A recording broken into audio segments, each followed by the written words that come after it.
मकान मालकिन भाभी के साथ पहाड़ खोदने वाला खेल। बिहारी भाभी की रगड़ाई का फायदा मुझे मिला जब मेरी मकान मालकिन भाभी ने मुझे लाइन देनी शुरू की। मैंने भी मौके का फायदा उठाकर उनका साथ दिया, उनसे दोस्ती की। मेरा नाम अंकुश है, मेरी हाइट 5 फीट 6 इंच है। मैं ज्यादा तो नहीं बोलना चाहूँगा। अभी तक मेरे पहाड़ खोदने वाली मशीन को किसी ने शिकायत नहीं करी है। यह मेरी पहली कहानी है। तो दोस्तों, कुछ त्रुटि हो जाए तो माफ कीजिएगा। यह घटना 3 साल पहले की है, जब मैं अपने मास्टर की पढ़ाई करने के लिए अपने गांव से देवरिया शहर गया था। यह मेरे गांव से ज्यादा दूरी पे नहीं था, इसलिए मैंने यह जगह चुनी पढ़ाई के लिए। जब मैंने कॉलेज की काउंसलिंग करा ली तो यह बात घर में सबको बताई। सब खुश हो गए कि चलो इस बार नजदीक कॉलेज मिल गया। इससे पहले मैंने काफी दूर रहकर पढ़ाई करी थी, तो सबको घर के नजदीक कॉलेज मिलने की खुशी थी। कुछ दिन बीतने के बाद वह टाइम आ गया था जब मैं रूम की खोज में निकला। मुझे कॉलेज से लगभग 1 किलोमीटर की दूरी पे रूम मिला, जिसमें बस 5 लोग रहते थे। अंकल, आंटी, उनका बेटा, उनकी बहू यानी इस कहानी की हीरोइन शालिनी भाभी और उनका 4 साल का बेटा। शालिनी भाभी का रंग गेहुआ था, परंतु वह बहुत ही आकर्षक थी। उनका खेत प्रॉपर्टी लगभग 34, 30, 36 का था, जो मुझे बाद में पता चला। उनकी हाइट 5 फीट 3 इंच की करीब थी। मेरे किसी रिश्तेदार ने ही मुझे रूम दिलाया था, तो मुझे उनकी फैमिली में घुलने मिलने में ज्यादा समय नहीं लगा। मैं शालिनी भाभी से कम और बाकी सबसे ज्यादा बात करता रहता। कुछ दिन ऐसे ही बीत गए। सब कुछ सामान्य चल रहा था। एक रात जब मैं पढ़ाई कर रहा था तो मुझे भाभी की कमरे से कुछ आवाजें सुनाई दी। उस दिन अंकल और आंटी कहीं बाहर गए हुए थे। घर पर मैं छत पर बने कमरे में था और भैया भाभी और उनका 4 साल का लड़का नीचे थे। भाभी भैया की किसी बात पे लड़ाई कर रही थी, परंतु मैं कुछ बोलना सही नहीं समझा और मैं सो गया। अगले दिन जब मैं कॉलेज के लिए तैयार होकर सीढ़ियों से उतर रहा था तो देखा भाभी सामने ही खड़ी थी और मुझे ही देखे जा रही थी। मैंने भाभी को गुड मॉर्निंग बोला और चला गया। जब कॉलेज से मैं आया तो भैया बरामदे में कुर्सी लगाकर बैठे हुए थे और मुस्कुरा रहे थे। मैं बोला, क्या बात है भैया, बहुत मुस्कुरा रहे हो? भैया बोले, मेरा वीजा आ गया। मैं बोला, वाह भैया, तब तो पार्टी होनी चाहिए। मैंने मजाक में बोला। भैया बोले, चल ले लेना, तू तो अपना भाई है। मैं ऊपर कमरे में आ गया और सारे कपड़े निकाल कर सो गया। गर्मी के दिनों में जब भी मैं कॉलेज से आता तो सारे ऊपर के कपड़े निकाल के पंखा चलाकर सो जाता था। जब मेरी कुछ समय बाद आंख खुली तो देखा भाभी मेरे सामने बैठी हुई है और मुझे देख रही है। मैं बोला, भाभी आप कब आई? भाभी बोली, बस अभी आई हूँ। यह कहना था कि आप आज रात का खाना हमारे साथ खाओगे। मैं बोला, ओके भाभी। भाभी बोली, मैं चलती हूँ, मुझे काम है। मैं बोला, ठीक है भाभी। भाभी जा रही थी तो उनकी खेत में लहराती तरबूज गजब ही हिल रही थी। उसको देखकर मेरा मूड ही खराब हो गया। मैंने बाथरूम में जाकर खेत जुताई वाली मशीन को इधर उधर किया। 2 घंटे बाद भैया का कॉल आया, आ जाओ, डिनर तैयार है। सब खाना खा रहे थे और भाभी मुझे अजीब नजरों से देख रही थी और स्माइल दे रही थी। मैं समझ गया कि भाभी की खुजली मिट नहीं रही है, इसलिए आजकल भाभी मुझे अजीब तरह से देख रही है। वह मेरे सामने बार बार अपने साड़ी के पल्लू को भी सही कर रही थी। जब भी उनका पल्लू नीचे आता तो उनके थैली वाले आम थोड़ा दिखाई देता। मैं समझ गया कि बिहारी भाभी की जोर मार रही है। मैंने जल्दी जल्दी खाना खत्म किया और ऊपर कमरे में आकर फिर से उनको याद करके खेत जुताई वाली मशीन इधर उधर कर लिया। भाभी मुझसे क्या चाहती थी मुझे तो नहीं पता था, परंतु मैं भाभी को जमकर रगड़ना चाहता था, परंतु उनसे ना ही बात हो पाती थी ज्यादा और न ही उनको रगड़ भी सकता था, क्योंकि भैया हमेशा घर पर ही रहते थे, इसलिए मेरी भाभी से बात करने में फटती थी। कुछ दिन ऐसे ही बीतने के बाद वह भी दिन आ गया जब भैया को दुबई जाना था 2 साल के लिए। मैं उनको लखनऊ एयरपोर्ट पे छोड़ने उनके साथ निकल गया।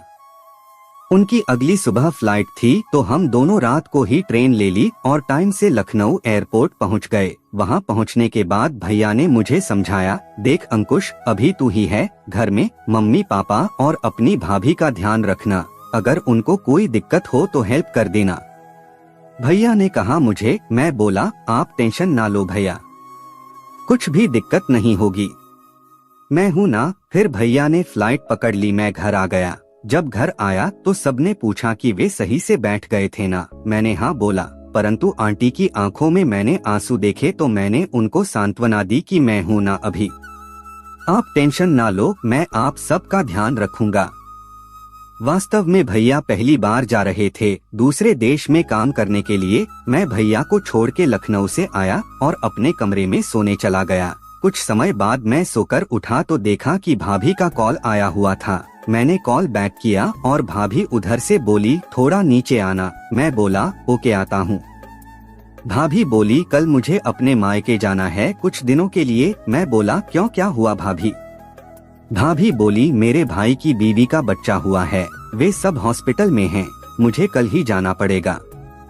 मैं बोला अंकल आंटी जानते हैं? भाभी बोली हाँ, मेरे पापा ने उनको फोन करके बताया। मैं बोला ठीक है, कल चलेंगे फिर। तब तक अंकल आ गए और उन्होंने बोला इसको इसके मायके छोड़ आना कल। मैं बोला कल मेरा कॉलेज है अंकल जी। अंकल बोले कॉलेज से आना तब छोड़ आना। मैं तो बूढ़ा हो गया हूँ, जवान होता तो तुझे क्यों बोलता। मैं बोला ठीक है अंकल जी, मैं छोड़ आऊंगा। मुझे गुस्सा भी आ रहा था कि भाभी को अभी जाना जरूरी था क्या। जब हम अगले दिन जा रहे थे तो रास्ते में भाभी मुझसे बोली क्या हुआ अंकुश, गुस्सा हो क्या अपने भाभी से? मैं नहीं, मैं क्यों होऊंगा गुस्सा आपसे, बस मन नहीं कर रहा था बात करने का। मैं भाभी को उनके मायके पहुंचकर रात में ही अपने कमरे पर आ गया। आते ही मैं सो गया। सुबह उठा तो देखा कि भाभी के कई मिस्ड कॉल आया हुआ है। मैं जब भी सोता हूँ तो फोन साइलेंट करके ही सोता हूँ। उठकर मैं नहाया, ब्रेकफास्ट किया और कॉलेज चला गया। दिन में भी भाभी कई बार मुझे कॉल की परंतु मैंने कॉल नहीं उठाया। शाम को मैं भाभी को कॉल किया तो भाभी गुस्से से कॉल क्यों नहीं उठा रहे थे आप? मैं बोला रात को सो गया था और अभी कॉलेज में था तो कैसे उठाता। भाभी बोली इतना व्यस्त थे कि 2 मिनट बात नहीं कर सकते थे। मैं बोला हाँ व्यस्त था और कुछ? भाभी बोली ठीक है रहो, अब कॉल नहीं करूंगी और फोन काट दिया। मैंने फिर से कॉल किया और सॉरी बोला। भाभी बोली गुस्सा क्यों कर रहे थे मेरे पर? मैं बोला क्यों आपको नहीं मालूम? भाभी बोली मुझे कैसे मालूम होगा, बताओगे तभी तो जानूंगी ना। मैं बोला इतनी भी भोली मत बनो आप। भाभी बोली कहना क्या चाहते हो तुम? मैं बोला वह सब क्या था जो आप मुझे किस नजर से देखती थी और अपनी साड़ी का पल्लू बार बार गिराकर क्यों ठीक कर रही थी मेरे सामने। भाभी बोली अच्छा तुम क्या समझते हो मुझे कि मैं किस नजर से देखती हूँ तुमको? मैं बोला आप मुझे उस दिन रगड़ाई की नजर से देख रही थी, बोलो ये बात सही है ना? भाभी बोली हाँ देख रही थी तो। मेरा पति तो मेरे साथ कबड्डी नहीं खेल पाता था इसलिए देख रही थी। मैं बोला तो मैं हूं ना भाभी। भाभी हंसती हुई बोली ठीक है तैयार रहना, आऊंगी तो तुम्हारे साथ खेलूंगी। मैं बोला देखता हूँ कौन किसको हराता है। भाभी बोली हाँ मैं रात में बात करती हूँ। मैं बोला ठीक है। रात में भाभी बोली हाय देवर जी कैसे हो आप? मैं बोला ठीक हूँ भाभी। क्यों आपको अभी याद आई देवर की? भाभी बोली नहीं तो पूरी टाइम याद आते हो तुम, परंतु क्या करें यहाँ रिश्तेदार भी तो हैं ना, तो उनको भी देखना पड़ता है। मैं बोला ठीक है भाभी उनको ही देखो। भाभी बोली नहीं उनको क्यों देखूं, मुझे तो आपको देखना है। मैं बोला क्यों मुझे आप देखी नहीं हो? भाभी बोली देखी हूँ पागल, परंतु मुझे वह देखना है तुम्हारा। मैं बोला क्या देखना है भाभी, साफ साफ बोलो ना। भाभी तुम्हारा खेत जुताई वाला मशीन जो तुम्हारे झोली में है दिखाओ ना। मैं बोला ठीक है वीडियो कॉल करो। मैंने अपना खेत जुताई वाला मशीन दिखाया तो उनके मुंह से आह निकल गया। मैं बोला भाभी क्या हुआ, आपने इतना बड़ा नहीं देखा? भाभी बोली इतना मोटा और लंबा भी काफी है। मेरे हस्बैंड के खेत वाले मशीन से तो बहुत लंबा और मोटा है। मैं बोला, कितना बड़ा है उनका? भाभी बोली, आपसे छोटा और पतला है उनका तो। मैं बोला, भाभी इसको लोगी आप अपने खेत की जुताई में? भाभी, मैं तो इसको खा जाऊंगी, अब रहा नहीं जाता जान, कल आओ आप मुझे लेने। मैं बोला, मैं आऊंगा भाभी, उससे पहले आज हम मजे कर ले थोड़े। भाभी, कैसे करेंगे मजे? मैं बोला, भाभी आज मैं आपको प्राकृतिक अवस्था में देखना चाहता हूँ, दिखाओ ना आप अपनी खेत वाले सारे फल, जैसे आम, तरबूज। भाभी ने अपने थैली खोला, उन्होंने लाल रंग की थैली रखी हुई थी। क्या मस्त लग रहे थे उनके आम। हाँ। मैं भाभी से बोला, मुझे आपको पूरी प्राकृतिक अवस्था में देखना है।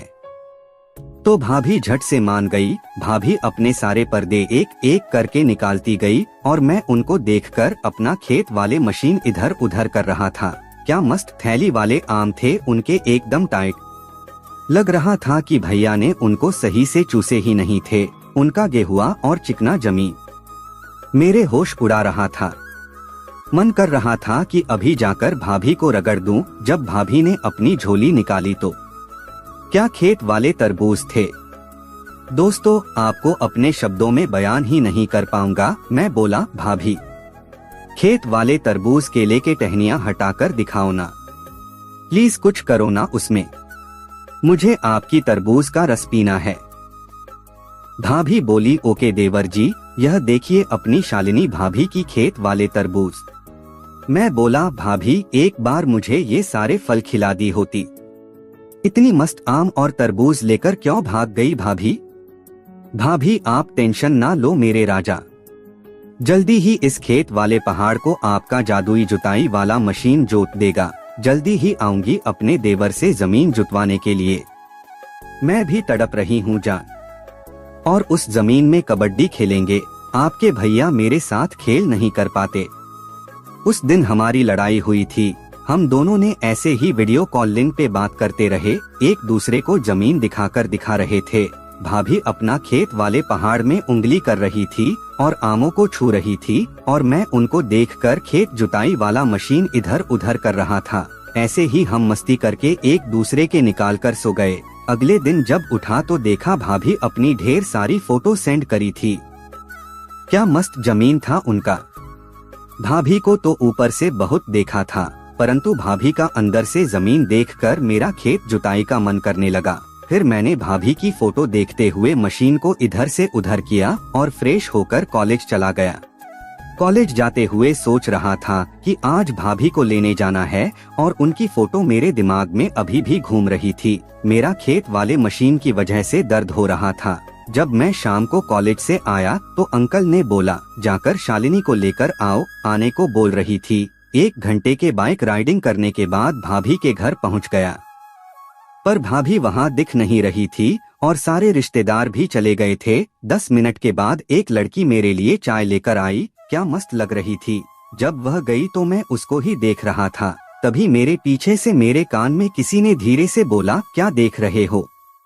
मैंने पीछे मुड़कर देखा तो भाभी थी। वह मुझे देखकर हंस रही थी। मैं बोला, कहाँ थी आप? और यह लड़की कौन है? भाभी बोली, यह मेरी छोटी बहन है आरती। मैं वो। ओके।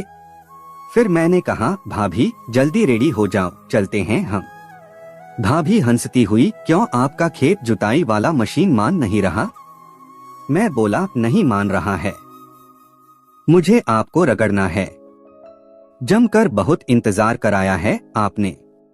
भाभी बोली, आज नहीं, कल सुबह चलेंगे। मैं बोला, आप जानती हो न कि मैं आपको रगड़ना चाहता हूँ, तो मुझे आज क्यों बुलाया? भाभी, आपके साथ कबड्डी खेलने के लिए। मैं बोला, परंतु यहाँ पर कैसे खेलेंगे? भाभी बोली, वो मैं कुछ कर लूंगी डार्लिंग, आप टेंशन ना लो। शाम का समय हो गया था तो मैं भाभी के बेटे को छत पे ले जाकर उसके साथ खेलने लगा। कुछ टाइम बाद भाभी की छोटी बहन छत पर आई। मैंने उसको हाय बोला, उसने भी मुझे हाय बोला। आरती बोली, आप दीदी के यहाँ रेंट पर रहते हो ना? मैं बोला, हाँ, मैं वहाँ रहकर MA कर रहा हूँ। हमारी ऐसे ही नॉर्मल बात हुई कुछ समय तक। धीरे धीरे शाम ढलती गई और रात हो गई। सब खाना खाकर सोने जाने लगे। तभी आरती मेरे पास आई और बोली, चलिए मैं आपका कमरा दिखा देती हूँ, वहीं आपको सोना है। मैं उसके साथ चला गया। वहाँ वह मेरे बिस्तर लगा रही थी तो मैं उसको ही देख रहा था। वह भी मुझे देखकर स्माइल दे रही थी, परंतु हमारी बात ज्यादा नहीं हुई। तब तक भाभी रूम में आ गई और आरती को बोली, छोटू को अपने साथ ही सुला लेना, मैं अभी आती हूँ, तुम चलो। जैसे ही आरती रूम से निकली, मैंने दरवाजा अंदर से लॉक कर दिया और भाभी को कस के पकड़ लिया। भाभी, इतना क्या जल्दी है मेरे राजा? मैं बोला, आप कहीं और सोएंगी क्या? भाभी बोली, नहीं तो। मैंने आरती को इसलिए कहा कि उसको शक ना हो। मैं बोला, आज मैं आपको कबड्डी में हरा दूंगा भाभी। बहुत दूर दूर भागती रही हो आप। मुझे अपना जमीन दिखाकर मुझे पूरा रगड़ाई वाला बना दिया आपने। भाभी, रोका किसने है? हराओ। मैं भाभी के कमर में हाथ डाले हुए था और मैं उनके खेत देखने लगा। एक खेत वाला आम को कस के पकड़ के दबा दिया था। मैंने उनके गुलाबी पंखुड़ियों पे अपने पंखुड़ियां रखकर किस करना चालू कर दिया। हम दोनों इतना जोर से एक दूसरे को पकड़ लिए थे कि लग रहा था कि हम दोनों एक दूसरे में ही समा जाएंगे। भाभी को मैंने बेड पे पटक दिया और उनके पास में ही रखे हुए थैली वाले आम और पहाड़ को ऊपर से ही छूने लगा और भाभी मेरे पंखुड़ियों को काटने लग गई थी। मैं इतना जोश में था कि मैंने भाभी का पर्दा फाड़ दिया और उनकी थैली भी फाड़ने वाला था, परंतु भाभी ने रोक लिया और भाभी ने जल्दी से थैली निकाल के थैली से आम निकाल के थैली फेंक दिया। भाभी मेरे नीचे थी। मेरा खड़ा खेत जुताई वाली मशीन से भाभी की पहाड़ को छू रहा था। मेरा जादुई मशीन एकदम खतरनाक हो गया था, जो मुझे अब दर्द भी देने लगा था। लग रहा था कि मेरी झोली को फाड़ के बाहर ही निकल जाएगा। मैं अपने सारे पर्दे निकाल फेंके जल्दी से और ऊपर से नीचे तक प्राकृतिक अवस्था में हो गया। भाभी मेरे जादुई खेत जुताई वाली मशीन को देखकर कहा, ये मुझे जन्नत का मजा देगा।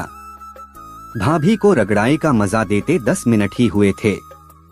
तब तक भाभी के खेत वाले पहाड़ के गुफा से झरना शुरू हो गया, परंतु मेरा अभी नहीं हुआ था।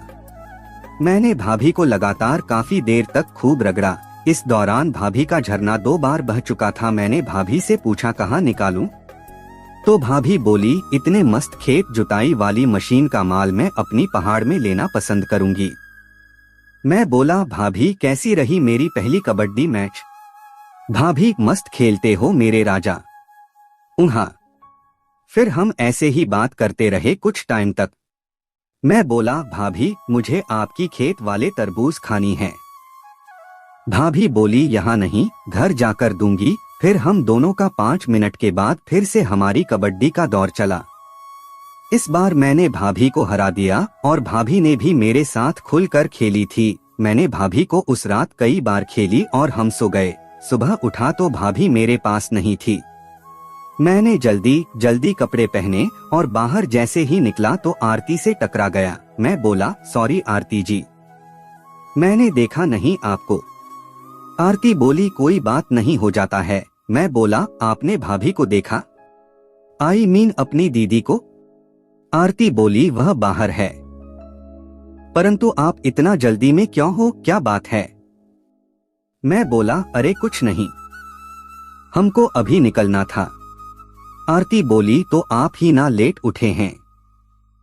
मैं बोला, सॉरी, रात को ज्यादा नींद आ गई थी। आरती बोली, ज्यादा नींद आई थी या कोई सपने में आई थी? वह स्माइल देते हुए मेरे पास से चली गई। मैंने घर में उनको ढूंढा तो पता चला कि भाभी तैयार हो रही थी। मैं बरामदे में बैठा हुआ था।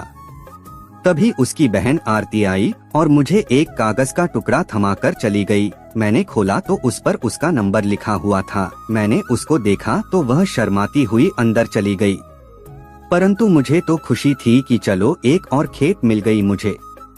फिर मैं, भाभी और छोटू आधे घंटे बाद घर से निकल गए। रास्ते में भाभी ने मेरे से पूछा, क्यों, मेरे से मन नहीं भरा क्या जो मेरी बहन को इतना देख रहे थे? मैं बोला, नहीं भाभी, ऐसा कुछ नहीं है, आपकी बहन ही मुझे ज्यादा देख रही थी। परंतु भाभी एक बात बोलूं? भाभी बोली हाँ बोलो। मैं बोला आपकी बहन ने मुझे अपना नंबर दिया है, क्या करूं आप ही बताओ। चाहता तो मैं इसे छुपा सकता था किंतु मुझे यह सही नहीं लगा।